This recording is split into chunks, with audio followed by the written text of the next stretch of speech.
yoldan 10 kişiyi çevirsem ve burnun içine baksam, 9'unun burnunun içinde eğrilik vardır. Burun zaten en çıkıntılı organımız. Yani su terazisi koysak burun dümdüz olmaz. Burada önemli olan her eğriliği düzeltmek zorunda mıyız? Hayır, değiliz. Benim burnum sizin burnunuza göre 3 kat daha eğri. Ama nefes alma ile ilgili hiçbir problemim yok. Bunu nasıl açıklıyoruz o zaman? Sizin ne var? İşte bir takım çevresel faktörlerden dolayı konkalarınız çok şiş.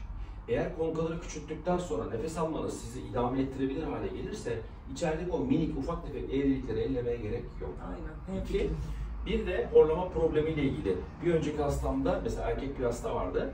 Ona işte küçük dil damak ameliyatı falan verdim. Çünkü problem yumuşak damaktaydı. Ama dil kökündeki problem nasıl oluyor göstermek istiyorum şimdi size. Eyvah, hazır mısınız? Çıkar bakalım yine dışarı. Şimdi dil kökünde bir eğer problem varsa işte buna düşük epiglot diyoruz. Bakın E'ye de bakalım. Şimdi bakın dil kökü dar.